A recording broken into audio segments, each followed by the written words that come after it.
Hello बच्चों, welcome to the rectilinear motion lecture number 07 on our PrepJeet app. Apoorva, good afternoon. कौन कौन present है बच्चों, जल्दी से अपनी अपनी हाजिरी एक बार लगा दो। आज बच्चों हमारा शीट का डिस्कशन होगा। ये शीट का होमवर्क बच्चों मैंने आप लोगों को परसों दिया हुआ था। वैसे तो अगर देखा जाए बच्चों ये लेक्चर नंबर 7 है, लेकिन इससे पहले लेक्चर नंबर 8 हम ऑलरेडी कर चुके हैं, ताकि आप लोगों को होमवर्क करने के लिए प्रॉपर टाइम मिल जाए। इस वजह से लेक्चर नंबर 8 को पहले कर लिया था। मैं इनको रीऑर्डर कर दूंगा, ये अच्छी बात है। तो आप एक फोल्डर में इनको एक प्रॉपर सिस्टमेटिक मैनर में ही पाओगे। गुड आफ्टरनून तने, आ जाओ भाई, जल्दी जल्दी आ जाओ। Mehul, good afternoon. और कौन कौन है क्लास में प्रेजेंट? शीट कंप्लीट कर ली बच्चों? देखिए, शीट का जो एक्सरसाइज, जो एडवांस वाला एक्सरसाइज है बच्चों, उसके तो आपको मैं जो है लिंक प्रोवाइड कर दूंगा, उनके सॉल्यूशंस डायरेक्ट अपलोड कर दूंगा। 2022 का जेई मेन का भी बच्चों आपको लिंक मिल जाएंगे। जेई मेन 2022 हमें यहाँ पर डिस्कस करने की जरूरत नहीं है, उसका बच्चों में उन पर काम चल रहा है पैरेलली। हमें जो डिस्कशन करना है बच्चों, एक्सरसाइज 1 करनी है, सब्जेक्टिव करने हैं, और जेई मेन के 2020 और 21 वाले करने हैं हमें डिस्कस। ठीक है, बस इतना डिस्कशन करना है बच्चों अपन को ना। जीत, गुड आफ्टरनून। चलो सो करें भाई, स्टार्ट करें फिर। Arpita, good afternoon. चलो सो स्टार्ट करते हैं बच्चों डिस्कशन करना। इससे पहले बच्चों ए बी सी सेक्शन हम ऑलरेडी डिस्कस कर चुके हैं, और अब हम बात करने वाले बच्चों डी सेक्शन में। तो डी सेक्शन में बच्चों यहाँ पे टोटल से 3 क्वेश्चंस हैं। तो जो आपके डाउट हो बच्चों जल्दी से मुझे बता दीजिए। 34, 35 और 36 में से जो भी डाउट हो आपके बता दीजिए। तो तने ने बोला है कि सर 34 एंड 36 एंड 38 ये डाउट है। ठीक है, तो 34 बच्चों डिस्कस करना स्टार्ट करते हैं। 34 वाला डाउट है, ये कह रहे हैं कि बच्चों एक स्ट्रीट कार है, a street car start to move rectilinearly from station A to next stop B with an acceleration varying according to the law this। A बच्चों अल्फा माइनस का बीटा एक्स के बराबर दे रखा है, where alpha and beta are the positive constant and x is the distance from the station A। the distance AB is equal to, देखो बच्चों 2 station है, ठीक है, और कलर चेंज कर लेते हैं इसका।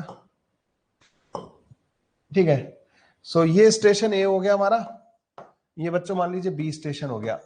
यहां से कार स्टार्ट करती है, वेलोसिटी 0 है, और यहां पे जाके बच्चों उसको रुकना है, यहां भी वेलोसिटी 0 होनी चाहिए। ठीक है, तो street car move rectilinearly from station A to the next stop B, मतलब वहां रुकना है उसको, with an acceleration varying according to this law. X क्या है बच्चों? एक्स इस वाले स्टेशन से किसी भी टाइम पे उसकी जो डिस्टेंस है ना बच्चों, वो एक्स दे रखी है। ठीक है, इस वाले स्टेशन से, तो एक तरीके से बच्चों को डिस्प्लेसमेंट का काम करेगा। तो एक्सेलरेशन बच्चों आपको अल्फा माइनस का बीटा इंटू एक्स के बराबर दे रखा है। तो एक्सेलरेशन किसका फंक्शन दिया है आपको? एक्स का फंक्शन। आपको इन्होंने क्या पूछा है? इनके बीच का डिस्टेंस पूछा है। So suppose the distance between both the station is D.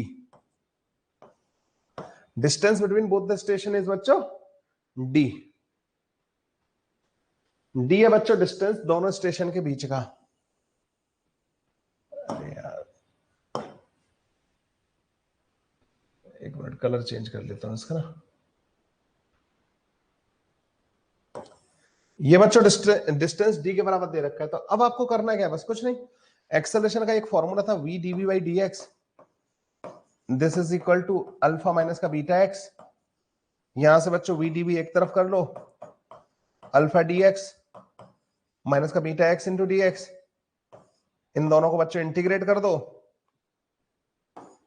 X की वैल्यू जब 0 थी तो वेलोसिटी 0 थी। अगली बार जब एक्स की वैल्यू डी हो जाए तो वेलोसिटी 0 हो जानी चाहिए, क्योंकि वहां पे भी जाकर उसको रुकना है। तो यहाँ पे इंटीग्रेशन आएगा बच्चों वी स्क्वायर बाई 2, लेकिन अल्टीमेटली 0 के बराबर ही हो जाएगा। यहाँ पे ये अल्फा इंटू डी के बराबर आएगा बच्चों, माइनस का बीटा इंटू डी का स्क्वायर डिवाइड बाई 2 के बराबर आ जाएगा। तो डी की जो वैल्यू आ रही होगी बच्चों, that comes out to be 2 alpha divide by beta के बराबर। This will be the distance of the next stop. ठीक है, तो 2 अल्फा डिवाइड बाई बीटा के बराबर बच्चों हमारे पास आंसर आ जाएगा। A option will be the correct option. ठीक है, ठीक है बच्चों, यहां तक। तो ये था बच्चों हमारा 34 क्वेश्चन नंबर। 36 पूछा है फिर अगला वाला ना 36। The retardation experienced by a moving motorboat after its engine is cut off is given by। देखो बच्चों ये अच्छी बात है, इन्होंने ऑलरेडी वहां पे माइनस लगा के दे दिया है। कई बार बच्चों पता है वो क्या दे देते हैं कि रिटार्डेशन बोल देंगे, वर्ड रिटार्डेशन यूज करेंगे और उसको लिख देंगे बच्चों के वी की पावर 3, ठीक है ना। तो उसमें बच्चों ध्यान रखना कि तुम्हें ये ध्यान रखना है कि जब आप अगर एक्सेलरेशन को डीवी बाई डी टी रखो या v DV by D x रखो ना, तो बच्चों यहाँ पे माइनस लगाना मत भूलना। इन्होंने तो खुद ही मतलब इसको इस तरीके से दिया था कि यहाँ पे आपको माइनस के साथ ऑलरेडी दिया था। तो retardation experienced by a moving motorboat after the engine is cut off is given by this, where k is a constant and v naught is the magnitude of the velocity at cut off। the magnitude of the velocity after time t कितना होगा। अब देखो इसमें हो क्या रहा है यहाँ पे। सो बेसिकली बच्चों यहाँ पे मोटर बोट है, जब तक तुम इंजन को ऑन रखोगे, जब तक तुम इंजन को ऑन रखोगे तब तक तो बच्चों इसको तुम एक्सेलरेट कर सकते हो। इंजन को तुमने कर दिया बंद और इसकी स्पीड थी वी नॉट के बराबर, तो अब इसका क्या होने लगा बच्चों, रिटार्डेशन होने लगा। और रिटार्डेशन बच्चों किसका फंक्शन दे रखा है, वी का फंक्शन दे रखा है। इन्होंने तुमसे पूछा क्या है, इन्होंने पूछा है कि कितने टाइम बाद, मतलब वेलोसिटी मतलब पूछी आपको क्या पूछा इन्होंने कि v not is the magnitude of the velocity at any time t पूछा है बच्चों ना, किसी भी t टाइम पे वेलोसिटी क्या होगी। तो ये इक्वेशन दे रखी थी, इसी को तो सॉल्व करना था। तो तुम्हें गिवन है बच्चों dv by dt is equal to minus का k v की पावर 3। इसको बच्चों इधर ले आओ, dv डिवाइड बाई v की power 3 is equal to minus का k dt, ऐसे लिख सकता हूं मैं इसको, ठीक है। इसको बच्चों इंटीग्रेट कर दो, जब t की वैल्यू 0 थी तो v की वैल्यू v नॉट थी, किसी भी टाइम पे v हो गई होगी। इसका इंटीग्रेशन क्या आएगा बच्चों, v की पावर माइनस का 3 प्लस का 1 डिवाइडेड बाई माइनस का 3 प्लस का 1, ठीक है। और यहाँ पे लिमिट लगा देना बच्चों v नॉट से v, और यहाँ पे आ जाएगा माइनस का kt।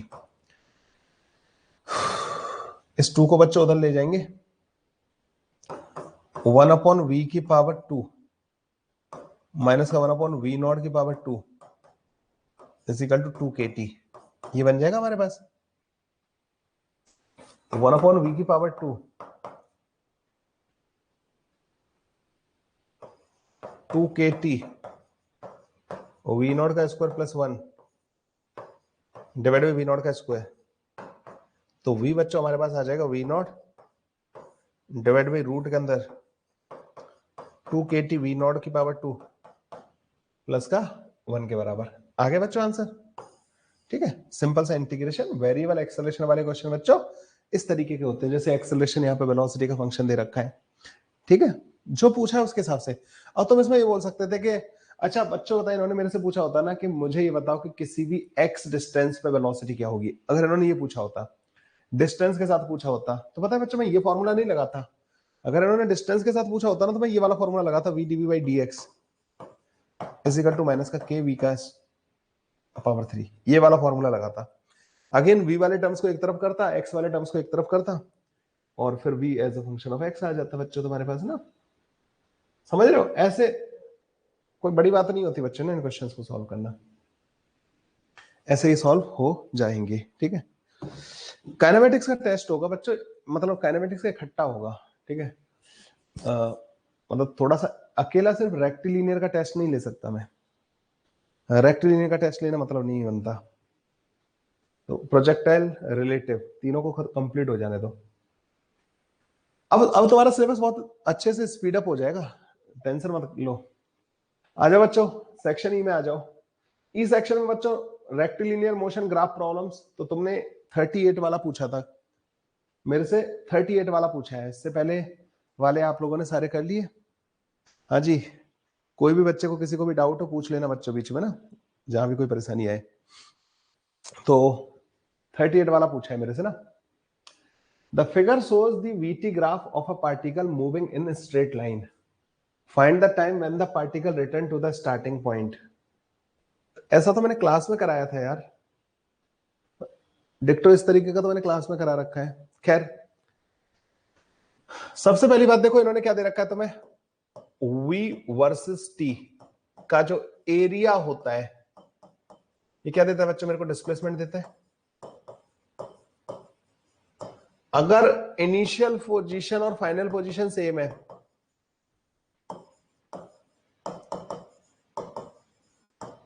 Is same as final position, अगर इनिशियल और फाइनल पोजीशन सेम है तो बच्चों डिस्प्लेसमेंट जीरो आएगा, मतलब एरिया जीरो के बराबर आना चाहिए, वेलोसिटी और टाइम ग्राफ का एरिया जीरो आना चाहिए।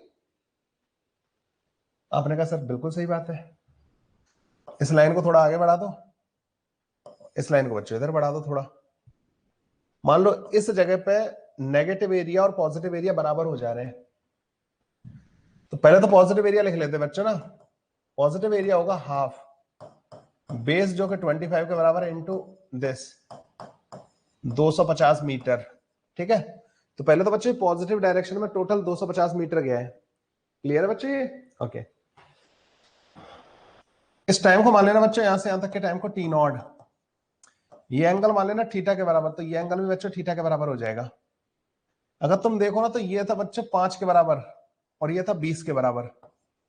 अगर तुम टेन थीटा की वैल्यू देखो ना बच्चों तो 20 डिवाइड बाई 5 4 के बराबर आ रही है।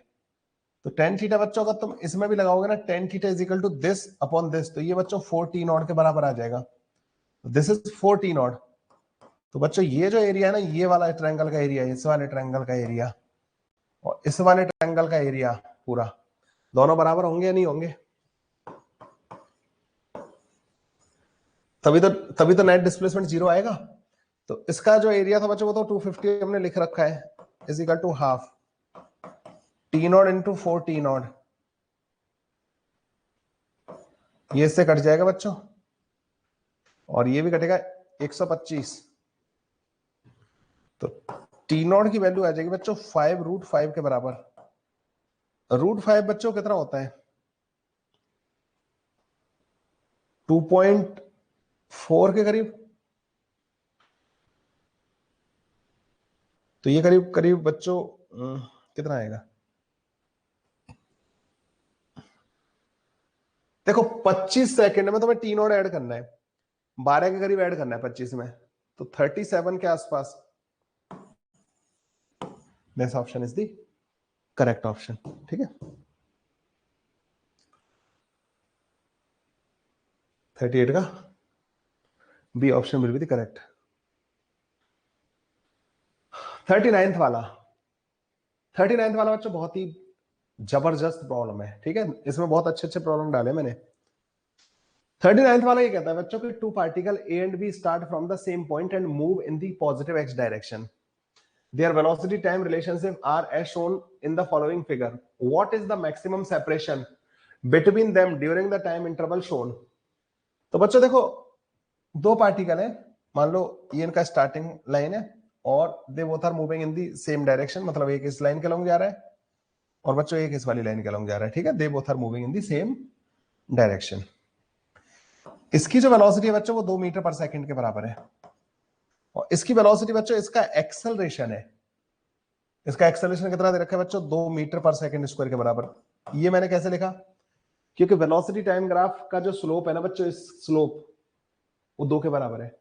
वेलोसिटी 1 सेकंड में 2 मीटर पर सेकंड हो गई है इसकी, ठीक है। इसके पास वेलोसिटी, इसके पास एक्सेलरेशन है। बच्चों ये कांस्टेंट वेलोसिटी से चल रहा होगा तो इससे आगे निकल जाएगा, क्योंकि इसकी वेलोसिटी देखो पहले 1 सेकंड में इसकी वेलोसिटी 2 से छोटी है, तो कौन आगे निकल जाएगा बच्चों? ये वाला, ए वाला आगे निकल जाएगा बी वाले से। अगर मैं 1 सेकंड में देखूं तो इसने जो डिस्टेंस कवर किया होगा ना 1 सेकंड में, तो इसका जो डिस्टेंस होगा बच्चों वो इस एरिया के बराबर होगा, which is equal to 2 metre. 1 second में 2 मीटर चलेगा, जबकि मैं इसका अगर डिस्टेंस देखूं ना बच्चों 1 सेकंड में, that will be equal to this area half 1 into 2, ये 1 मीटर ही चला होगा। तो ये 1 मीटर पे होगा बच्चों t इक्वल टू 1 सेकंड पे, और इसकी स्पीड हो चुकी होगी 2 मीटर पर सेकंड। लेकिन हुआ क्या है पता है? ये तो 2 मीटर पर सेकंड से चल ही रहा था, 2 मीटर पर पहुंच गया है t इक्वल टू 1 सेकंड पे, ये पीछे रह गया। अब इन दोनों की स्पीड हो चुकी थी बराबर, लेकिन तुरंत पता क्या हुआ? इसकी स्पीड फिर जीरो हो गई, इसकी स्पीड जीरो हो गई और इसकी स्पीड हो गई बच्चों 1 मीटर पर सेकंड यहां से आगे। अब ये बच्चों जीरो से स्टार्ट कर रहे हैं। मुझे बताओ तुम्हारे आगे कोई चल रहा है और अगर उसकी स्पीड तुमसे ज्यादा है तो तुम्हारे बीच का सेपरेशन बढ़ेगा? उसकी स्पीड और तुम्हारी स्पीड बराबर है तो तुम्हारे बीच का सेपरेशन नहीं बढ़ेगा। तुम्हारी स्पीड तुम्हारे आगे चलने वाले से ज्यादा है तो तुम्हारे बीच का सेपरेशन घटेगा। नहीं तो ये तो दिखाई दे रहा है ना तुम लोगों को, ये तो दिखाई दे रहा है ना, जिस मूवमेंट इन दोनों की स्पीड बराबर हो जाएगी उस मूवमेंट पे इनके बीच का सेपरेशन सबसे ज्यादा होगा। मतलब तुम्हारे सामने कोई चल रहा था, तुमने चलना स्टार्ट किया, वो चल रहा है मान लो 10 मीटर पर सेकंड से, तुमने अपनी स्पीड धीरे धीरे बढ़ाते जा रहे हो, तो जब तक तुम्हारी स्पीड तुम्हारे आगे चलने वाले से कम होगी तब तक तुम्हारे बीच में सेपरेशन बढ़ेगा नहीं बढ़ेगा। जैसे ही तुम्हारी स्पीड और सामने वाले की स्पीड बराबर होगी अब तुम्हारे बीच का सेपरेशन चेंज होना बंद हो गया क्योंकि तुम दोनों सेम स्पीड से चल रहे हो। लेकिन अगर तुमने अपनी स्पीड और बढ़ाते गए, तुम आगे वाले की तो कांस्टेंट थी, तुम्हारी बढ़ती गई, जैसे ही तुम्हारी स्पीड 10 से ज्यादा होगी अब तुम्हारे बीच का सेपरेशन कम होना चालू हो जाएगा क्योंकि आगे वाला स्लो चल रहा है, तुम तेज चल रहे हो। तो सेपरेशन सबसे ज्यादा कहां आएगा, जब तक आगे वाला तेज चल रहा था तब तक सेपरेशन बड़ा होगा। जैसे दोनों की स्पीड बराबर हुई होगी बच्चों उस टाइम पे सेपरेशन बढ़ना बंद हुआ होगा। दोनों की स्पीड बराबर पता है कहां पे हुई है, इस जगह पे 3/2 सेकंड पे। इसकी भी स्पीड 1 हो गई और इसकी भी देखो 3/2 सेकंड पे कितनी है, 1 के बराबर। उसके बाद बच्चों पीछे चलने वाले की स्पीड बढ़ती जा रही है, इसकी 1 के बराबर ही रह रही है। मतलब ये वो टाइम है जिस टाइम पे सेपरेशन इनके बीच का मैक्सिमम होगा। बच्चों अगले आधे सेकंड में ये कितना और चलेगा, इस एरिया के बराबर। ये एरिया कितना होगा, हाफ हाफ इंटू दिस, तो ये होगा बच्चों 1/4 के बराबर। ठीक है, 1/4 मीटर। अगले आधे सेकंड में ये कितना चलेगा, ये एरिया होगा बच्चों हाफ इंटू 1, ये 1/4 के बराबर होगा। तो ये कितना होगा, ये 1/4 नहीं होगा, 1/2 होगा। ये 1/4 के बराबर चल के आया, ये 1/4 चला, तो इनके बीच का मैक्सिमम सेपरेशन क्या होगा बच्चों, ये वाला यहां है कब, t = 3/2 पे, और ये वाला बच्चों यहां है कब, t = 3/2 पे। तो इनके बीच का सेपरेशन बच्चों यही तो होगा मैक्सिमम, डी मैक्स। अब इसके बाद क्या होगा, ये तो 1 से ही चल रहा है लेकिन ये तेज चलने लगा, अब इनके बीच का सेपरेशन कम होने लग जाएगा, ये इसको पीछे से सेपरेशन को घटाने लगेगा। अगर आप इस डिस्टेंस को देखो बच्चों तो देखो ये आधा और 2, ये हो गया 2.5 माइनस का 1 और 0.25 तो 1.25, तो मैक्सिमम डिस्टेंस बिटवीन देम बच्चों 1.25 के बराबर होगी। ठीक है, ऐसे करके बच्चों इसको 39th वाले को हम लोग जो है सॉल्व कर लेंगे। 42, 43, 45, 49, 42 पूछा जा रहा है। ठीक है, 42 से पहले मेरे को कोई भी क्वेश्चन नहीं दिख रहा। ठीक है, 42, a train travel in 3 minutes a distance of 3.15 kilometer from rest at one station to rest at other station.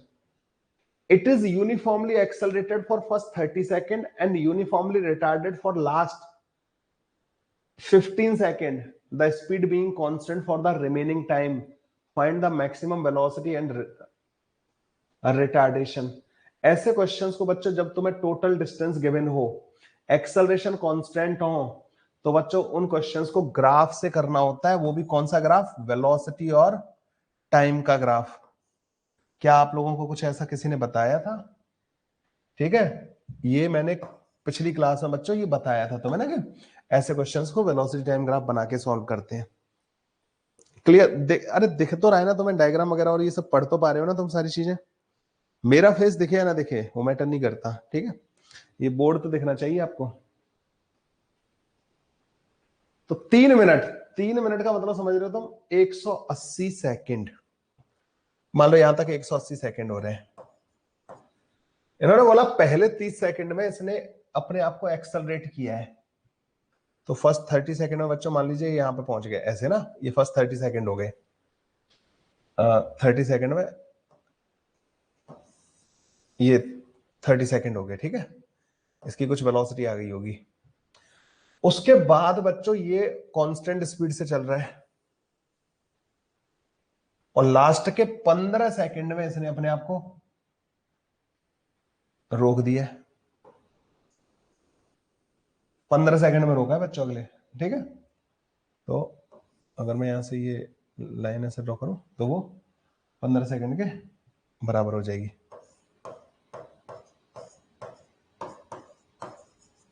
और ये बच्चों 30 सेकंड के बराबर। तो ये कितना हो जाएगा बच्चों बीच वाला? 135 सेकंड के बराबर, यहां से यहां तक का ना 135 सेकंड के बराबर हो जाएगा। अच्छा बच्चों मान लो अगर इसका एक्सेलरेशन a के बराबर था तो रिटार्डेशन बच्चों 2a के बराबर होगा या नहीं होगा? आधे से टाइम में रोक रहे हो, अरे जीरो से कुछ वेलोसिटी अटेन करने में अगर t टाइम लग रहा है, उसके आधे टाइम में तुम उसको v से जीरो करते हो, मतलब रिटार्डेशन डबल रेट से हुआ होगा। तो यहां पे अगर एक्सेलरेशन a है तो बच्चे यहाँ पे 2a रहा होगा एक्सेलरेशन, मतलब रिटार्डेशन। तो इन्होंने हमें रिटार्डेशन भी पूछा, मतलब हमें 2a की वैल्यू पूछी है, ठीक है। वैसे बच्चों कई बार पता है गलती क्या हो जाती है कि जैसे a माना मैंने इसको और उसको माना 2a, तो हम कई बार a फाइंड कर देते हैं, बस हमारे दिमाग में रहता है वही और टिक करके आ जाता है, और ये होती है बच्चों सिली मिस्टेक जिसको बोलते हैं। तो इस चीज का ध्यान रखना कि 2a की वैल्यू पूछी है उन्होंने, रिटार्डेशन की वैल्यू पूछी है। और क्या पूछा है ये? अच्छा ये बताओ मुझे, अगर कोई a एक्सेलरेशन से 30 सेकंड में कितना वेलोसिटी आ जाएगा उसका? 30a के बराबर। तो मतलब एक ही बात है बच्चों, अगर a पता लग गया ना तो सारा काम हो जाएगा। इसका बच्चों जो पूरा एरिया होना चाहिए ना वो 3150 मीटर के बराबर होना चाहिए एरिया, क्योंकि जो टोटल डिस्टेंस चली गई है ना बच्चों, टोटल डिस्टेंस जो है वेलोसिटी और टाइम ग्राफ का एरिया अंडर दी कर्व होगा। आप बोलोगे सर वो तो डिस्प्लेसमेंट होता है, तो इसमें डिस्टेंस और डिस्प्लेसमेंट दोनों बराबर होंगे, क्योंकि ये पूरा टाइम एक ही डायरेक्शन में चल रहा है, ठीक है। तो आप इसको लिखोगे कि distance which is 3150 is equal to area, लिखो बच्चों हाफ जो दोनों के बीच का perpendicular distance which is 30a, और ये दोनों पैरेलल साइड का सम, तो 180 प्लस का 135। अगर आप इसको सॉल्व करते हो बच्चों ये 15 आ जाएगा, ये आ जाएगा, एक ही वैल्यू आ जाएगी बच्चों 210 divided by 315।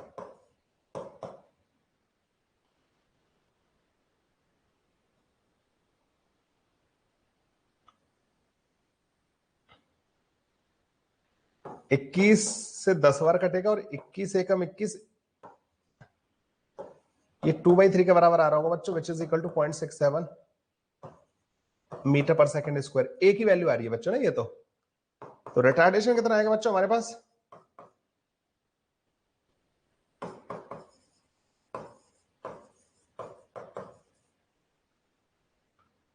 Double of this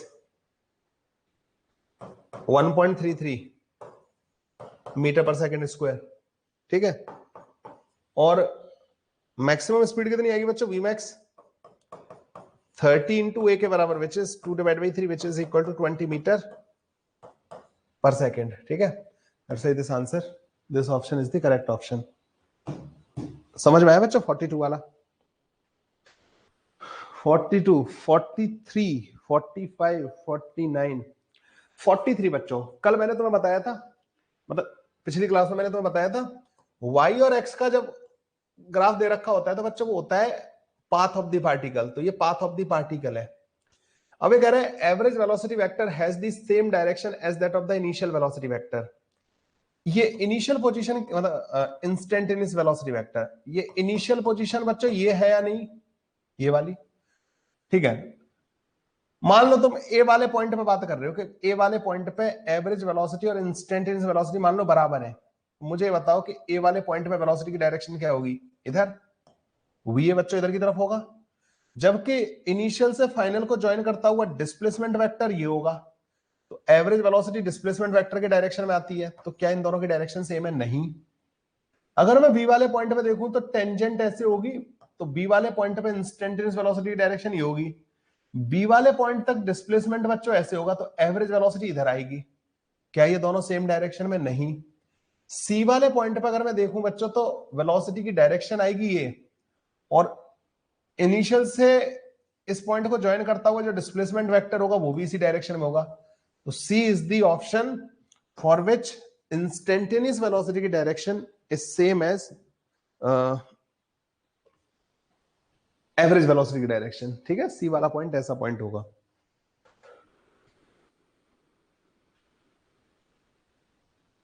forty four, ये क्या दे रखा है बच्चों आपको, x versus t। x versus t graph पे अगर कहीं पे टेंजेंट अगर तुम ड्रॉ करते हो ना बच्चों, दैट गिव्स यू वेलोसिटी की डायरेक्शन। अगर आप यहां पे देखो ना तो find the time t for which, मतलब देखो पहले 2 सेकंड तो ये पार्टिकल चल ही नहीं रहा है, देख रहे हो, पहले 2 सेकंड तो x चेंज ही नहीं हो रहा, मतलब रुका रहता है पार्टिकल। फिर 2 सेकंड के बाद ये बच्चों चेंज चल रहा है, फिर इसका x कोऑर्डिनेट चेंज हो रहा है। ये पाथ नहीं है पार्टिकल का, ये रास्ता नहीं है उसका पार्टिकल का, ये ध्यान रखना। Particle is moving in this direction, x direction में। तो हमें 0 से लेके किसी भी t टाइम तक, फर्स्ट t सेकंड में, मतलब 0 से t सेकंड के दौरान हमें एवरेज वेलोसिटी और इंस्टेंटेनियस वेलोसिटी जहां पे बराबर हो रही होंगी वो बताना है। एवरेज वेलोसिटी होगा बच्चों इसका किसी भी टाइम पे डिस्प्लेसमेंट, तो पार्टिकल की इनिशियल पोजीशन क्या है, x इक्वल टू 0। तो किसी भी टाइम पे डिस्प्लेसमेंट क्या होगा बच्चों, x के बराबर, और मान लो t टाइम में ये, तो क्या एवरेज वेलोसिटी बच्चों x अपॉन t के बराबर होगी या नहीं होगी? अब बोलोगे हाँ। तो मान लो कि कोई ऐसी पॉइंट मान लेते हैं बच्चों, जैसे ये वाला पॉइंट है सपोज ना, इस वाले पॉइंट पे मैं कह रहा हूं कि एवरेज वेलोसिटी पता करनी है, तो इसका x कोऑर्डिनेट क्या है ये, और इसका टाइम क्या है बच्चों ये। तो average velocity x upon t के बराबर होगी, मतलब इस ओरिजिन से इस पॉइंट को अगर मैं ज्वाइन कर दूं तो उसका जो एंगल आएगा tan थीटा, क्या वो x अपॉन t के बराबर होगा या नहीं होगा? आप बोलोगे हाँ सर। सो ओरिजिन से उस पॉइंट को ज्वाइन करने वाली लाइन का जो स्लोप होगा बच्चों वो एवरेज वेलोसिटी होगी। इंस्टेंटेनियस वेलोसिटी इस पॉइंट पे क्या होगी बच्चों, इस जगह पे टेंजेंट ड्रॉ करो, उसका स्लोप, तो टेंजेंट का स्लोप और ये दोनों स्लोप बराबर आएंगे क्या बच्चों? टेंजेंट का स्लोप तो नेगेटिव आ रहा है यहाँ पे, ठीक है, तो टेंजेंट का स्लोप और इस वाली लाइन का स्लोप बराबर नहीं है, मतलब instantaneous velocity at this point is not equal to average velocity till this point. तो हमें एक ऐसा पॉइंट ढूंढना है बच्चों जिस पॉइंट तक एवरेज और इंस्टेंटेनियस क्या हो जाए, दोनों बराबर हो जाए। तो इसको मैं मिटा देता हूं, ठीक है, डायग्राम में कचरा हो जाएगा नहीं तो मैं ये कह रहा हूं कि बच्चों एक ऐसा पॉइंट ढूंढो जिस पॉइंट पे, मतलब जिसको ओरिजिन से ज्वाइन अगर मैं करूं जिस पॉइंट को, और वो इसके ऊपर टेंजेंट भी होनी चाहिए लाइन। तो देखो एक पॉइंट आएगा बच्चों यहां पे, इसका एक्स कोऑर्डिनेट बच्चों ये होगा, टाइम बच्चों ये हो गया टी, एवरेज वेलोसिटी क्या होगी tan थीटा के बराबर, और यही इस वाले पॉइंट पे टेंजेंट भी है, तो इस टेंजेंट का स्लोप भी क्या होगा बच्चों, इसी के बराबर। ये वो पॉइंट है बच्चों, ए बोल दो इसको, at A V average is equal to V at A, ठीक है। एवरेज वेलोसिटी और इंस्टेंटेनियस वेलोसिटी बच्चों ए वाले पॉइंट पे क्या हो गए, बराबर हो गए। ये मैंने तुम्हें कल कराया सब कुछ, मतलब पिछली क्लास में ये सब बातें की हैं हम लोगों ने। अब इसको पता कैसे करेंगे, टाइम को कैसे पता करेंगे, इसको ज्वाइन कर देना बच्चों ऐसे, ये बच्चों 3 के बराबर होगा, इस सर्किल की रेडियस 3 होगी, देखो ये 2 है और ये 5 है, तो सर्किल की रेडियस कितनी होगी बच्चों, 3 के बराबर। यहां से यहां तक का डिस्टेंस बच्चों 5 के बराबर है, ये परपेंडिकुलर है, ये 3 के बराबर है, ये 5 के बराबर है, तो ये 4 के बराबर होगा या नहीं होगा, ये 4 के बराबर होगा। तो ये थीटा बच्चों 37 डिग्री के बराबर होगा, 3 4 5 वाला ट्रायंगल बन गया, थीटा 37 के बराबर आ गया। अब देखो इस वाले ट्रायंगल में आ जाना, मुझे ये पता करना है यहां से यहां तक का टी पता करना है, तो क्या टी जो है 4 cos 37 के बराबर होगा या नहीं होगा, 4 cos 37, cos 37 बच्चों 4/5 के बराबर होगा,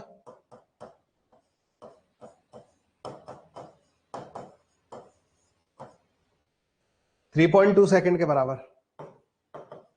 this will be the answer, 3.2 second will be the answer, ठीक है। तो 3.2 सेकंड पे एवरेज और instantaneous velocity will be same.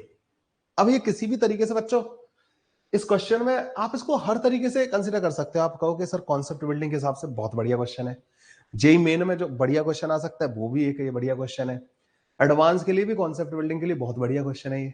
ऐसे क्वेश्चंस बच्चों वाकई में बड़े मजेदार होते हैं।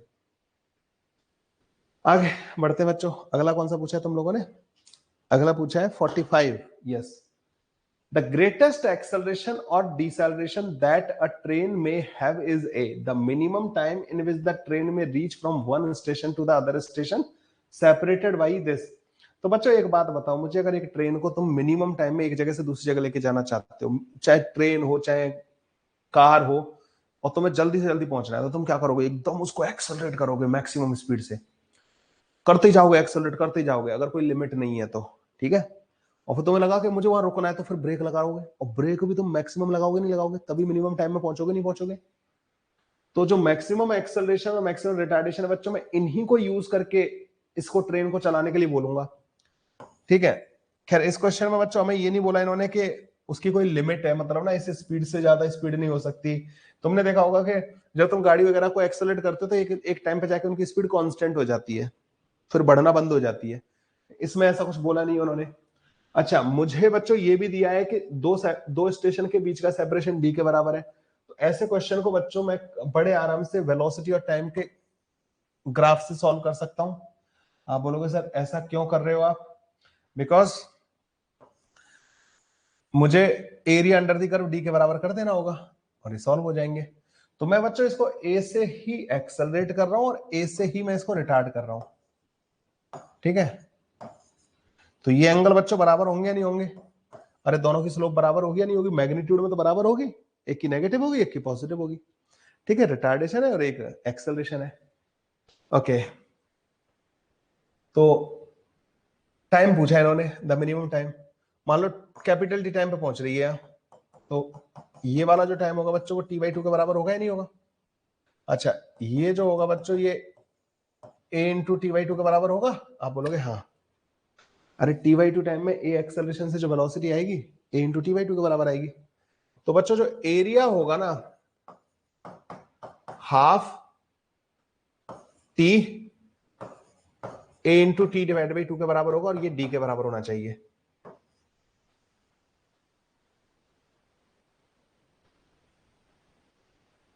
तो टी की वैल्यू आ जाएगी बच्चों 2, और रूट के अंदर डी डिवाइड बाई ए के बराबर।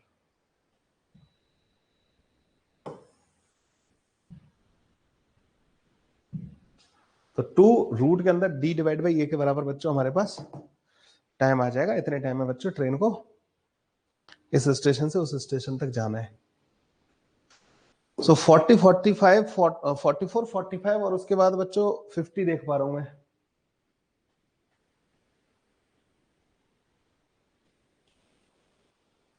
कोई और भी आपका किसी का कोई क्वेश्चन हो बच्चों पूछ लेना मेरे से ना। The v square versus x graph is given for a particle undergoing a straight line motion. The acceleration of the particle is,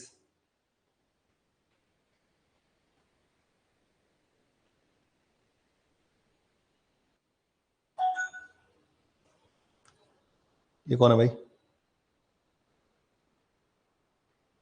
बाद में बात करेंगे, देखो डिस्कशन चल रहा है ना अभी। 49 वाला भी है।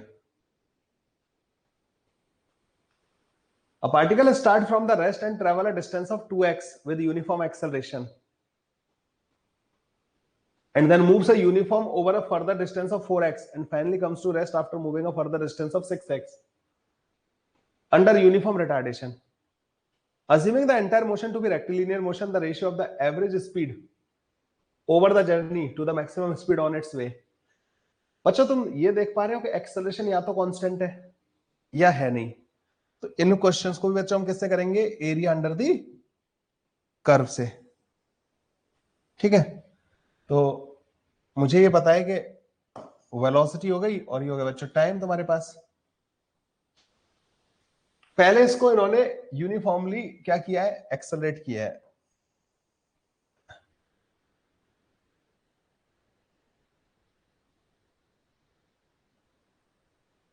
फिर इसको कांस्टेंट चलाया है, फिर इसको रोक दिया बच्चों ना।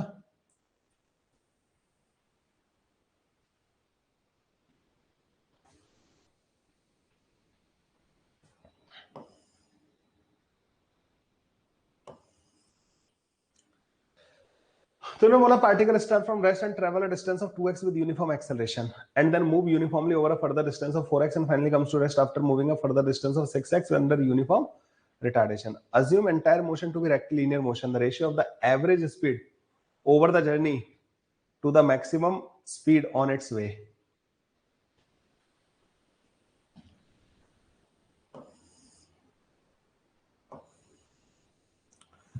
मान लो बच्चों के मैक्सिमम स्पीड जो है ना ये वाली होगी, v नॉट लिख देते हैं इसको। इसका एक्सेलरेशन बच्चों a के बराबर मान लेता हूं मैं, इस टाइम को बच्चों मैं t मान लेता हूं, ठीक है। ये एरिया बच्चों पहले वाले का एरिया, अच्छा मुझे पूछा क्या पहले वो लिख लेता हूं मैं। तो ratio of average divide by v not, average speed होती है बच्चों t1 t2 t3, ठीक है। एवरेज स्पीड होगी total distance which is 2x plus का 4x 6x divided by t1 plus का t2 प्लस का t3। v नॉट होगा बच्चों a इंटू t1 के बराबर।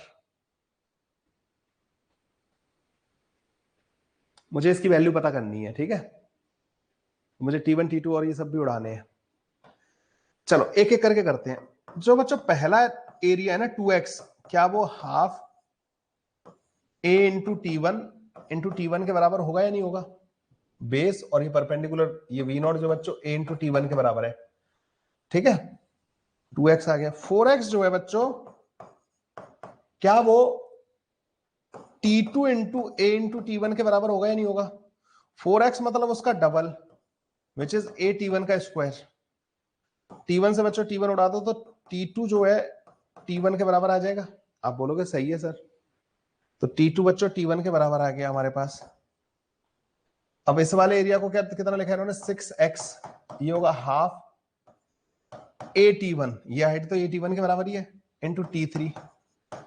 और बच्चों क्या ये पहले वाले एरिया का 3 गुना नहीं होगी? पहले वाले एरिया का 3 गुना, मतलब ये 3/2 at1 के स्क्वायर के बराबर होगी।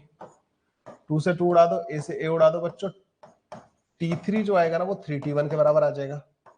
सो दिस इज 3t1, ठीक है। तो टोटल टाइम हमारे पास आ गया बच्चों। तो अब हम क्या करेंगे, ये जो लिखा हुआ है ना बच्चों ऊपर 12x को लिख देंगे। 2x की वैल्यू ये है, तो 12x की वैल्यू पता है कितनी हो जाएगी? इसको 6 से मल्टीप्लाई कर दो, इसको भी 6 से मल्टीप्लाई कर दो, तो ये हो जाएगी 3at1 का square divide by t1 plus t2 plus t3। तो t1 प्लस का 2t1 3t1 प्लस का, तो ये हो जाएगा 6t1 इंटू at1। तो average velocity divide by v not is equal to बच्चों 1/2 के बराबर आ जाएगा।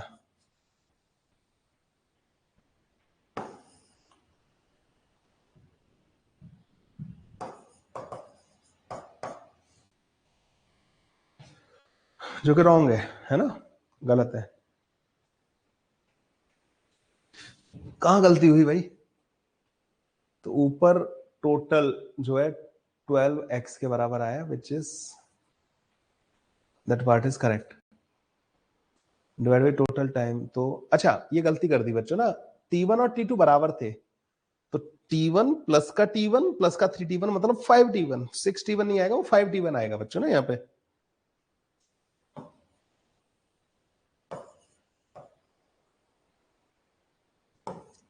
Three by 5, B option is the correct option, ठीक है।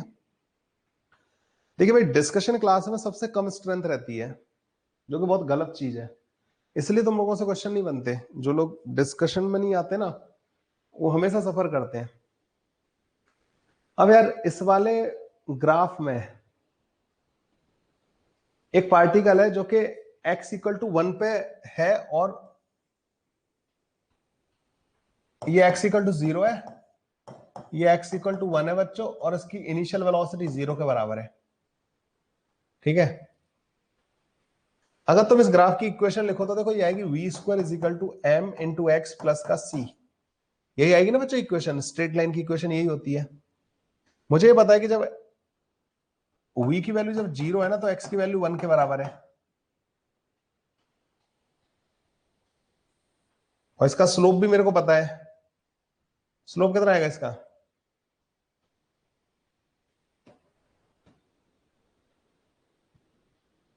अच्छा, तो ये पता है बच्चों, v square is equal to u square plus 2as होता है, 2as। तो अगर वी स्क्वायर और s का डिस्प्लेसमेंट का अगर रिलेशन रेक्टिलिनियर आ रहा है तो डिस्प्लेसमेंट का जो कोफिशिएंट होगा बच्चों, वो एक्सेलरेशन का काम करेगा। मतलब स्लोप जो होगा, स्लोप बच्चों इसका किसके बराबर है? ये 1 है और ये 2 है, तो ये 2 के बराबर है। ये आ जाएगा बच्चों 1 मीटर पर सेकंड स्क्वायर के बराबर। ठीक है, 1 metre per second square in I cap direction will be the correct option. तो ये तो इजी था। ठीक है, अब ऐसे भी मैंने बताया भी था कि वी स्क्वायर और उसका ग्राफ भी बोला था हमने।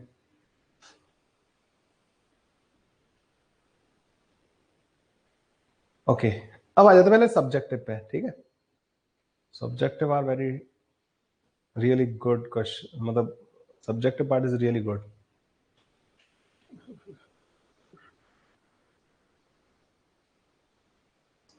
हाँ भाई, क्वेश्चन नंबर 1 सब्जेक्ट में बताओ बच्चों, पहले 5 में से जो भी डाउट हो आप लिख दो। ठीक है, सब्जेक्ट में पहले 5 में से जो भी डाउट हो आप लिख दो, मैं फिर उनको एक्सप्लेन कर देता हूं। सब्जेक्ट में पहले 5 में जो भी डाउट हो आप लिख दीजिए।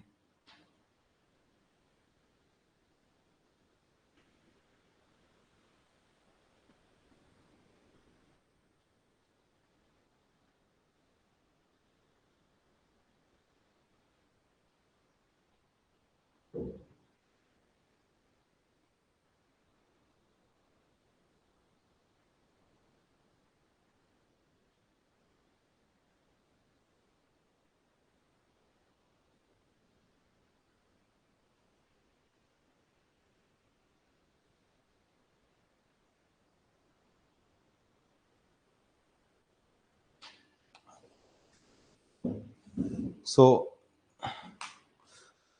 6th 7th नहीं 5th 6th 7th, 5वां 6वां 7वां,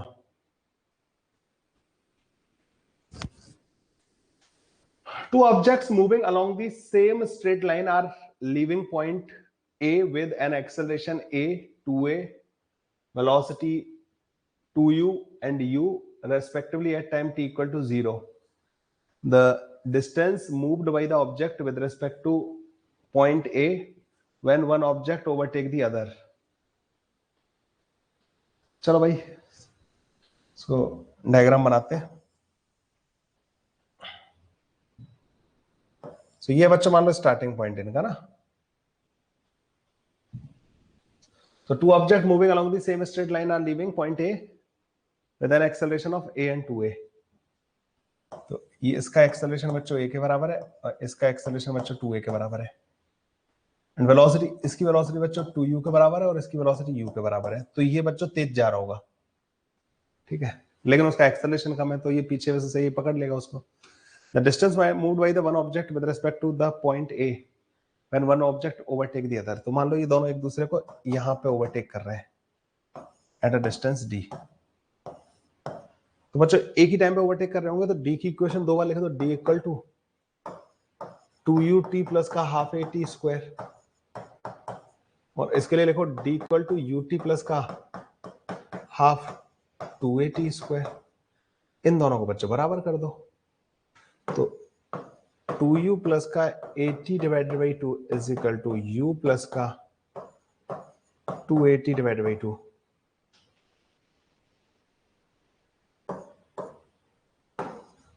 eighty divided by 2 is equal to u। t की वैल्यू बच्चों 2u डिवाइडेड बाई a के बराबर आ जाएगी। तो d की वैल्यू आएगी 2u into 2u divided by a plus का half a 4u square divided by a square के बराबर।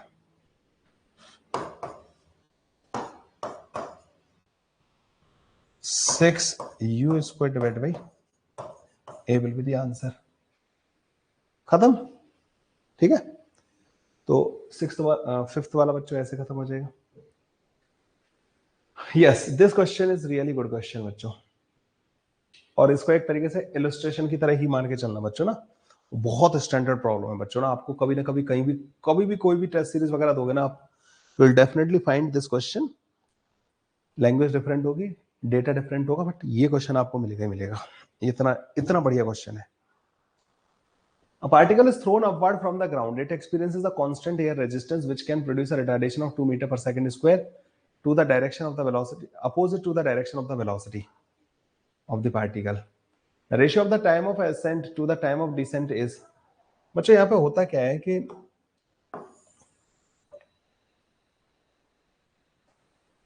आपने,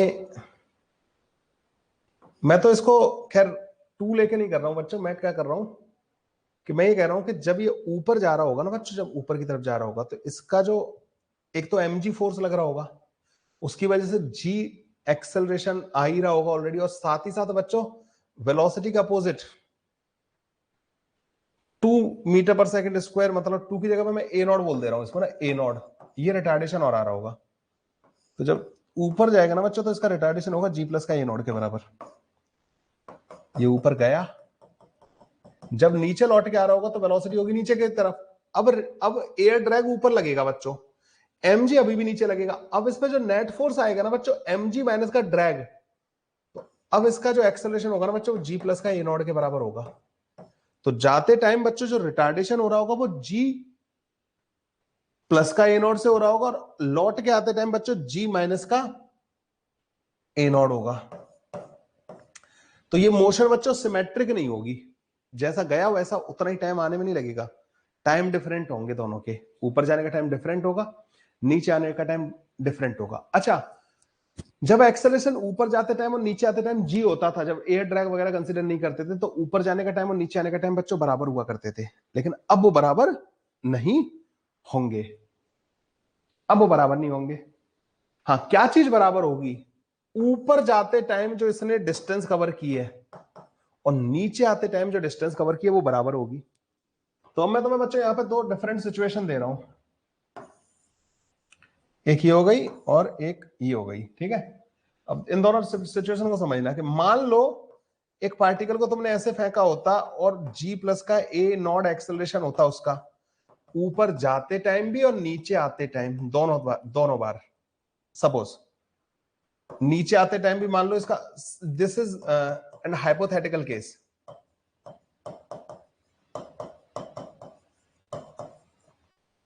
सो मान लो ये पार्टिकल एच हाइट ऊपर गया और लौट के भी बच्चों g प्लस का ए नॉट से ही आ रहा है, तो कोई मुझे बता सकता है कि इसको ऊपर जाने का और नीचे आने का टाइम कितना होगा? इसमें time of ascent is equal to time of descent होता, और पता है किसके बराबर होता? रूट के अंदर 2h divided by g plus का ए नॉट के बराबर।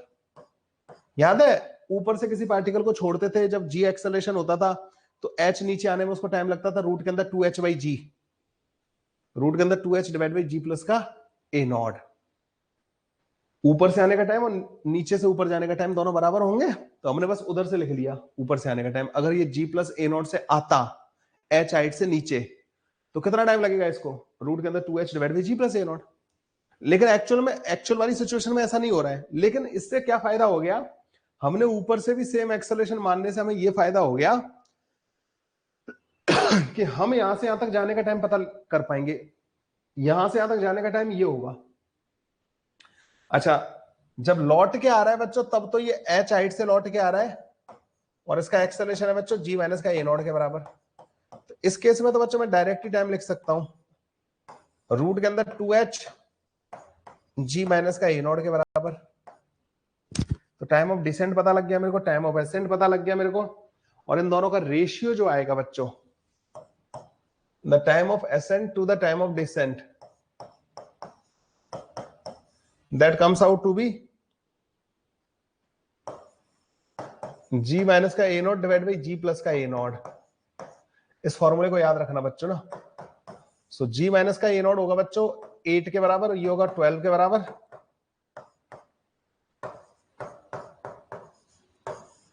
ये 4/3 के बराबर हो जाएगा, नहीं 2/3 के बराबर। तो 2 + 3 5 के बराबर आ जाएगा बच्चों, आंसर आ जाएगा। ठीक है, तो इस वाले केस को बच्चों आप लोगों को ध्यान में रखना है। अच्छा, तुम वी नॉट मान के भी कर सकते थे, यहां से ना वी नॉट मानते, फिर लिखते वहां तक जाने का टाइम, वैसे भी लिख लेते एच की वैल्यू गेट दिस। अब आप दूसरा तरीका ये भी लगा सकते थे, यहां से आधा का टाइम इसको वी नॉट मान लेते। तुम्हें पता है कि ऊपर तक जाने का टाइम, टॉप मोस्ट पॉइंट तक जाने का टाइम कितना होगा, v not by g plus का ए नॉट के बराबर। उतने टाइम में डिस्प्लेसमेंट एच के बराबर है, h is equal to v into t, g plus का ए नॉट। ठीक है,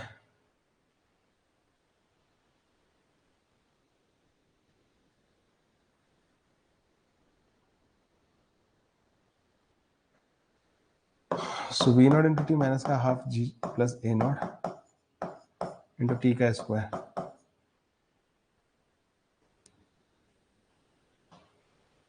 इसको कॉमन ले लो, add divide by g plus a naught, v not divide by g plus a naught into t minus का टी स्क्वायर डिवाइड बाई 2। ये क्या है, ये टी के बराबर है, तो t square by 2 is equal to h divide by,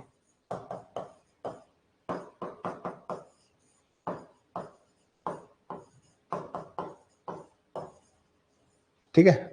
demo percent यहां से भी पता कर सकते थे। मैक्सिमम वैल्यू का नहीं पूछा है, मिनिमम वैल्यू का पूछा है। मैक्सिमम तो फिर कितनी भी हो सकती है ना यार, 2/3 को तुम कितने भी नंबर से मल्टीप्लाई कर सकते हो ना, दोनों ऊपर नीचे। नेक्स्ट क्वेश्चन है बच्चों, क्वेश्चन नंबर 7 जो आप लोगों ने मेरे से पूछा है।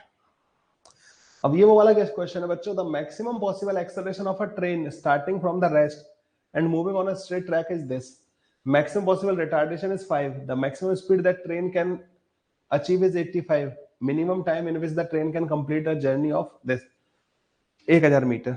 अब इसमें बच्चों दो पॉसिबिलिटी बनती हैं, इसमें हमेशा ध्यान रखना। एक पॉसिबिलिटी बनेगी बच्चों के ट्रेन एक्सेलरेट हो ही रही थी, मतलब ना एक्सेलरेट चल रही थी, मतलब स्पीड बढ़ रही थी, 85 तक पहुंची नहीं, उससे पहले ही ब्रेक लगाने की जरूरत पड़ेगी, नहीं तो स्टेशन से आगे निकल जाती। स्टेशन बहुत पास पास हो तो ऐसा होगा, तुम तेज कर ही रहे थे कि तुमने कहा कि ब्रेक नहीं लगाई तो स्टेशन से आगे निकल जाएगी, ब्रेक लगा दी। एक पॉसिबिलिटी है कि स्टेशन बहुत दूर है, आपने ट्रेन को एक्सेलरेट किया, उसकी मैक्सिमम स्पीड जो भी अलाउड है वहां तक पहुंचाया, फिर उसी स्पीड पे चलाते रहे, और फिर जब ब्रेक लगाने की जरूरत पड़ी तो मैक्सिमम ब्रेक लगा दिए, ट्रेन मिनिमम टाइम में पहुंचेगी। दोनों पॉसिबिलिटी है बच्चों। अब हमें कैसे पता चलेगा कि इनमें से कौन सी वाली पॉसिबिलिटी है, तो हम क्या करेंगे, हम पहले ये कंसीडर करेंगे कि मान लो अगर इसने ब्रेक बिना मैक्सिमम स्पीड पहुंचे लगाए दिए होते तो क्या होगा। तो देखो, इसका एक्सेलरेशन 10 के बराबर है और रिटार्डेशन बच्चों 5 के बराबर है, तो रुकने में इसको डबल टाइम लगेगा, ये ध्यान रखना। अगर ये टी नॉट टाइम में कोई स्पीड अचीव कर रही है तो 2 टी नॉट टाइम लगेगा बच्चों इसको रुकने में, क्योंकि रिटार्डेशन 5 है, एक्सेलरेशन 10 के बराबर था, तो ये 10 टी नॉट के बराबर होगी बच्चों। वी वर्सेस टी ग्राफ बनाएंगे। देखो भाई, एक्सेलरेशन 10 के बराबर है ना, तो टी नॉट टाइम में स्पीड कितनी आ जाएगी, इतनी, half 10 T not into 3 T not, ये जो टोटल टाइम है, इसका एरिया बच्चों 1000 के बराबर होना चाहिए, इससे कट जाएगा, तो टी नॉट की वैल्यू आएगी बच्चों 10 रूट के अंदर 2 डिवाइड बाई 3 के बराबर, 10 रूट के अंदर 2 डिवाइड बाई 3 के बराबर। ठीक है, ये आएगी बच्चों टी नॉट की value.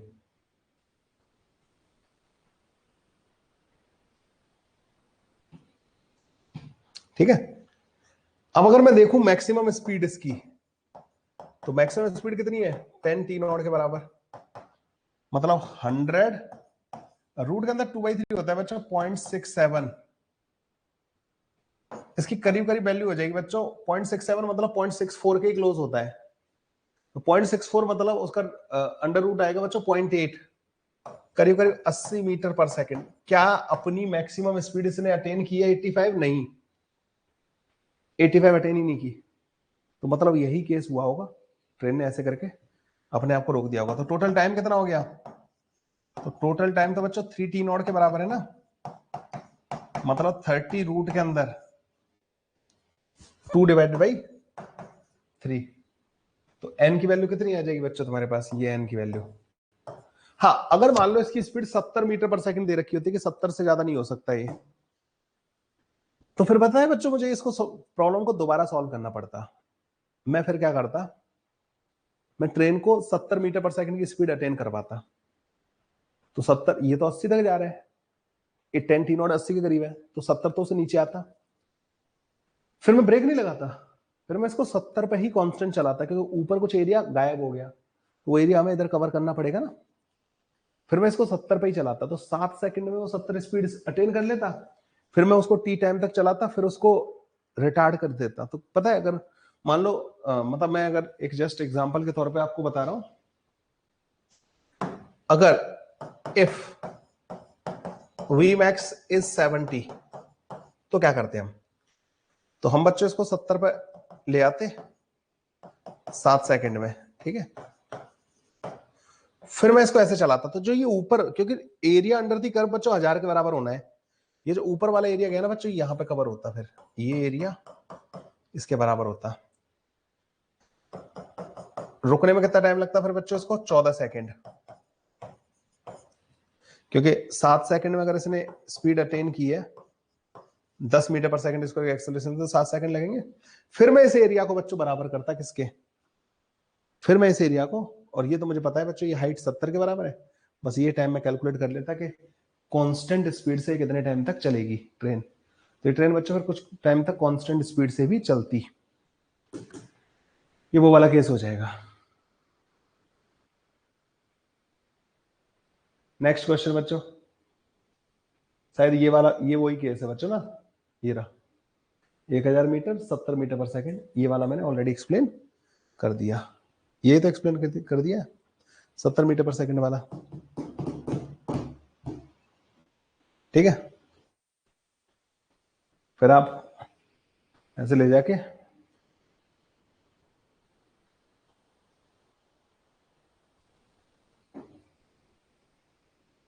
the velocity of a particle moving in the positive x direction, x varies as this. Assume that the at t equal to 0 the particle was located at x equal to 0, the time dependence of the velocity and the acceleration of the particle. तो ये तो velocity तुम्हें दे रखी है v equal to alpha root के अंदर x दे रखा है। अब एक्सेलरेशन पता करना है तो v dv by dx वाला फॉर्मूला लगा दो। अच्छा, एक चीज और करनी पड़ेगी, इसको लिखना पड़ेगा dx by dt, वेलोसिटी को ना अल्फा रूट के अंदर x, dx divide by root x is equal to alpha dt। अगर आप इसको देखो तो ये बन जाएगा 2 root x is equal to alpha into t. तो रूट x जो है ना बच्चों अल्फा टी डिवाइड बाई 2 के बराबर है, तो यहां पर रख दो, तो alpha square T divide by 2 आ गया वेलोसिटी। एक्सेलरेशन में पुट करके जहां भी रूट x है उसको ये पुट कर देना, आपको वैसा आ जाएगा। The mean velocity of the particle averaged over the time that the particle takes to cover the first s meter of the path. Average velocity के बारे में बात कर रहे हैं। एवरेज वेलोसिटी कैसे पता करते हैं, displacement divide by time interval. तो डिस्प्लेसमेंट, अब टाइम और डिस्प्लेसमेंट का रिलेशन हमारे पास है, तो टाइम क्या आ जाएगा 2 रूट के अंदर s डिवाइड बाई अल्फा के बराबर, ला के रख दो s डिवाइड बाई 2 रूट के अंदर s डिवाइड बाई अल्फा, तो alpha root s divide by 2 के बराबर आ जाएगा। ये तो इजी था। नाइन्थ वाला question, the position of a particle moving on a straight line varies with time as x is equal to t की power 3 divide by 3 minus का 3t square plus का 8t प्लस का 4। Consider the motion of the particle from t equal to 0 to t equal to 5 second. s1 is the total distance traveled and s2 is the distance traveled during retardation.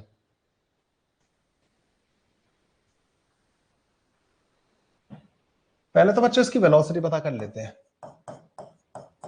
t का square minus का 6t plus 8, ठीक है, ये आ गई बच्चों इसकी velocity.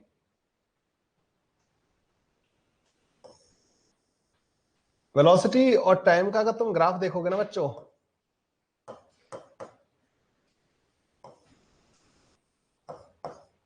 t equal to 2 second,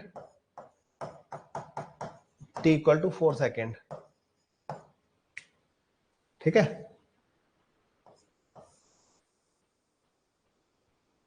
acceleration आएगा बच्चों इसका 2t माइनस का 6।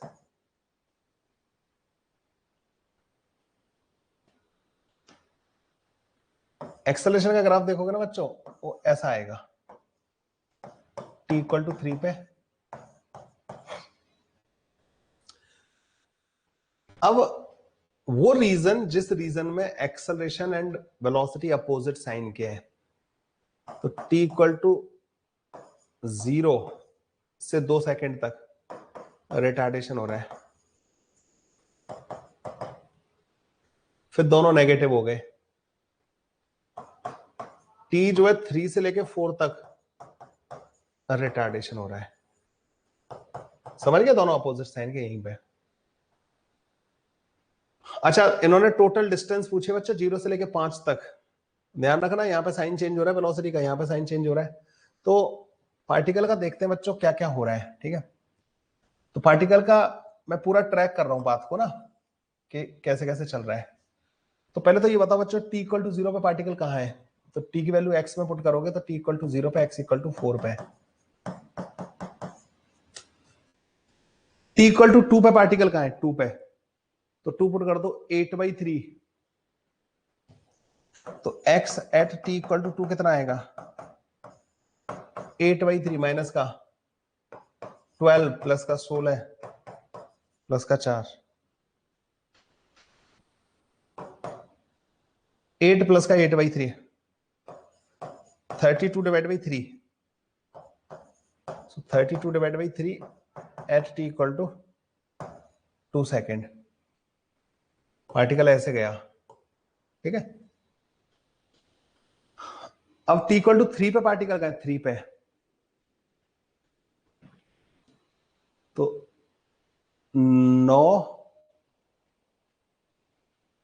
माइनस का 27, तो 18 माइनस का 18 प्लस 24, तो 6 और 4 10, 10 पे आ चुका है।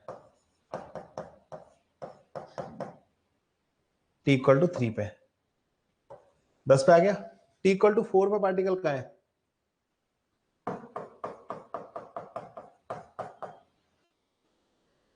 64 डिवाइड बाई 3 माइनस 48 प्लस का 32 प्लस का 4, 36, ये 12 माइनस का 12, तो 12 36, 64 माइनस का 36 डिवाइड बाई 3, 28/3,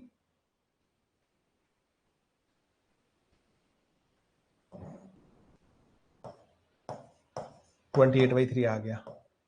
ठीक है, अब t इक्वल टू 5 पे पार्टिकल का है?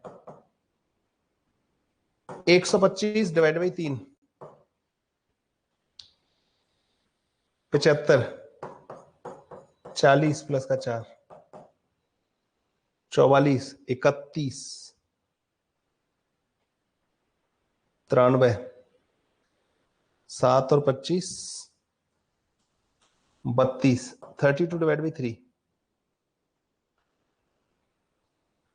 पार्टिकल दोबारा यहां पहुंच गया।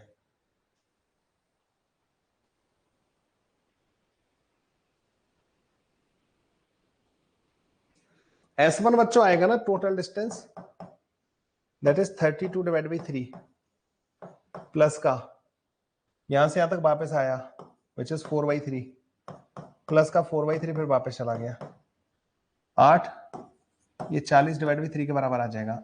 S2 जो आएगा ना, रिटार्डेशन कहां से कहां तक हो रहा था? पहले 2 सेकेंड में, मतलब 32 डिवाइड बाई 3, फिर हो रहा है 3 से लेके 4 तक, तो 3 से 4 यहां से यहां तक,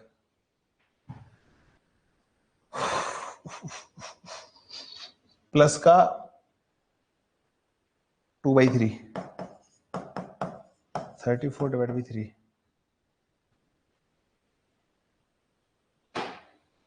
कैलकुलेशन कर लेना यार ना, ये मुझे लग रहा है कि कुछ कैलकुलेशन मिस्टेक मैंने कर दी है यहाँ पे। 32 डिवाइडेड बाई 3 से 28/3 तक गया, तो 4/3 मतलब प्लस 4/3 प्लस का दिस S1/S2 अगर मैं करूंगा तो 3 तो उड़ जाएगा, ऊपर आ रहा है मेरा 20 और नीचे आ रहा है 17, 20/17 तो नहीं आ रहा। कैलकुलेशन मिस्टेक बच्चों कोई देखो, 2 जब मैंने रखा तो 8/3 माइनस का 12 प्लस का 16 प्लस का 4 20 8 24 8 32 डिवाइड बाई 3, वो तो सही है। T equal to 4 64 divide by 3 minus का 16 48 8 32 प्लस का 4 30 36 माइनस का 12 12 36 8 28/3 ही आएगा, ठीक है 28। अच्छा 3 पे क्या आएगा, 3 पे चेक कर लेते हैं, 9 माइनस का 18 9 माइनस का 27 माइनस का 18 प्लस का 24 6 4 10, वो भी सही है, ठीक है।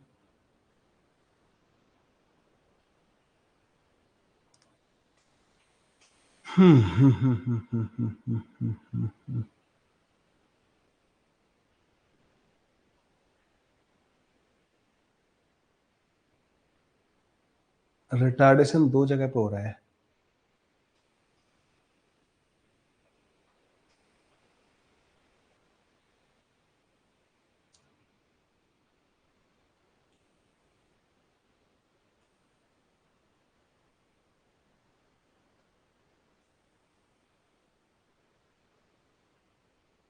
मेरा आंसर तो यार अलग आ रहा है।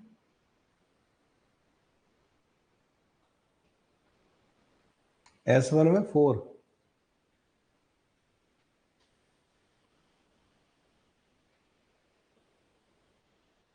नहीं ओ यस यस यस यस, अच्छा यहां से यहां तक की डिस्टेंस लिखनी थी मेरे को ना,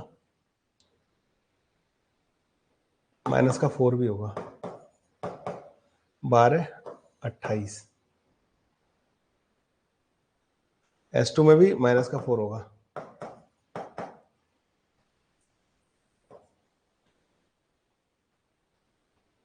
22, तो S1 divide by S2 28 divide by 22 के बराबर 14/11 के बराबर आ जाएगा। हाँ स्टार्टिंग वाला 4 भी तो उड़ाना था, ठीक है सही किया आपने बता दिया, नहीं तो ये तो ना आज का पूरा टाइम खा जाता। एनी मोर क्वेश्चंस बच्चों इन दिस एक्सरसाइज?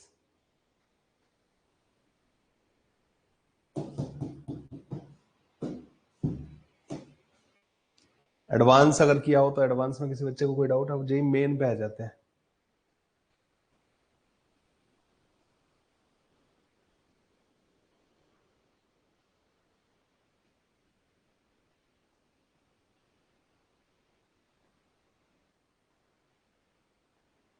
दो 2022 के तो बच्चों में सॉल्यूशन प्रोवाइड करूंगा तुम्हें ना, अगली बार एक और बार शीट को डाउनलोड कर लेना, अपडेट कर दूंगा मैं। 2022 में बच्चों पहले 10 क्वेश्चन में किसी को डाउट है क्या?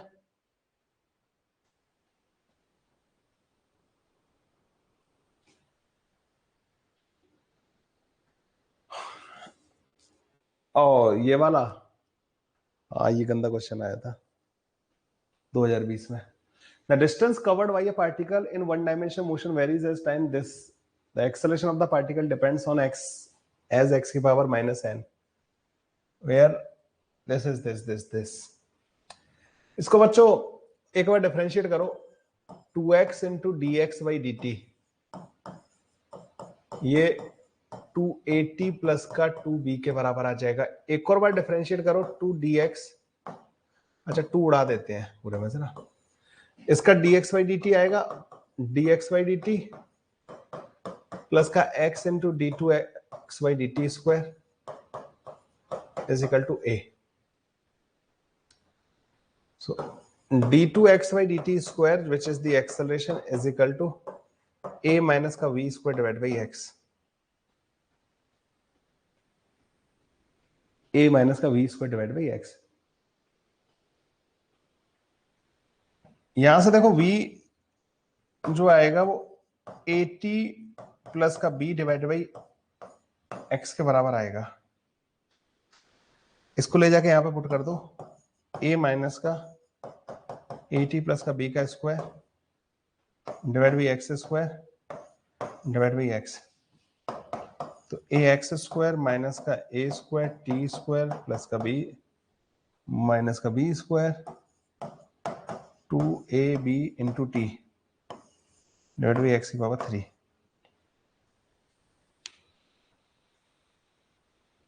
ax स्क्वायर की वैल्यू यहां पे पुट कर दो.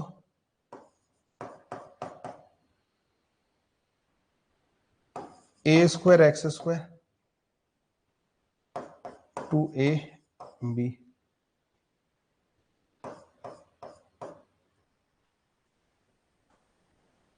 t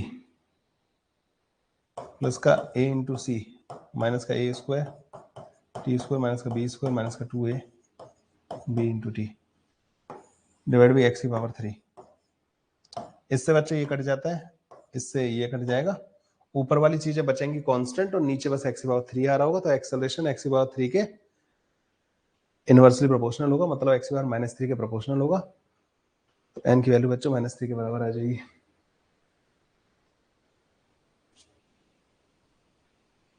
नेक्स्ट 10 क्वेश्चन है बच्चों. किसी को कोई डाउट? Up to 10.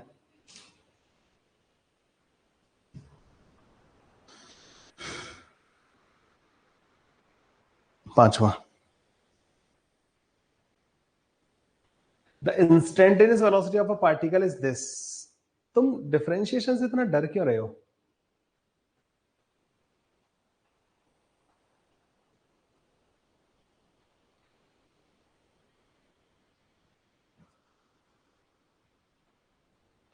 तो डिस्टेंस पूछी है. मुझे नहीं लगता अल्फा और बीटा बच्चों अपोजिट साइन के होंगे. ठीक है, होते तो गिवन होता. तो मैं ये मान रहा हूं कि distance and displacement are same. तो बस वेलोसिटी का इंटीग्रेशन करना है, वही डिस्टेंस के बराबर हो जाएगा. कहां से कहां तक? 1 से लेके 2 तक. तो alpha T square divide by 2 1 से लेके 2 तक बीटा बाई 3 टी का क्यूब 1 से लेके 2 तक. अल्फा बाई 2 4 माइनस का 1 बीटा बाई 3 8 माइनस का 1 3 अल्फा बाई 2 7 बीटा बाई 3. ठीक है.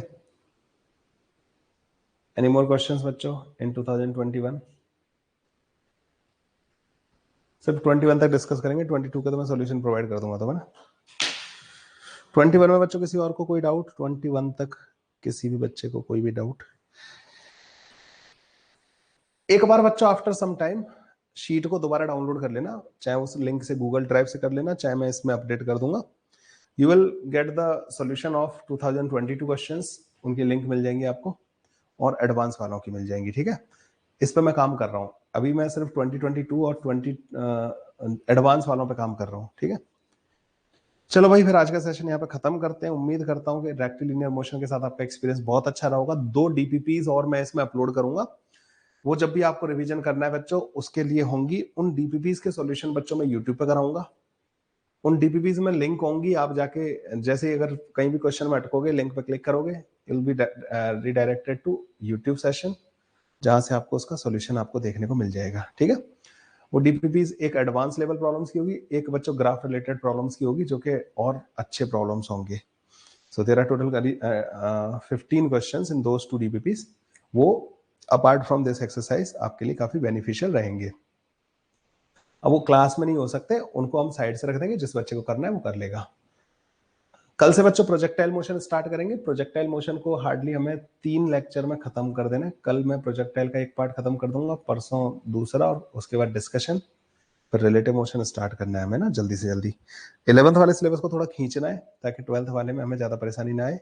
जनवरी का जो हम टारगेट लेके चल रहे हैं बच्चों, उस टारगेट से स्टिक करना है। जनवरी फर्स्ट वीक में हमें सिलेबस को निपटा देना है, ये हमारा टारगेट है। ठीक है, ज्योमेट्रिकल ऑप्टिक्स मैंने ऑलरेडी करा दिया है, उसकी रिकॉर्डिंग आप मिल जाएगी। आपके फ्रेंड्स वगैरह हो, आपके कलीग्स वगैरह हो, आप उनको इस ऐप को रिकमेंड कर सकते हो। तो डू रिकमेंड कि आपको अगर आईआईटी की तैयारी करनी है फिजिक्स के लिए, बहुत ही बेहतरीन प्लेटफॉर्म है, आप औरों को भी रिकमेंड कर सकते हो। अभी ऑफर भी चल रहा है। ठीक है, चलो बच्चों, बस बाय।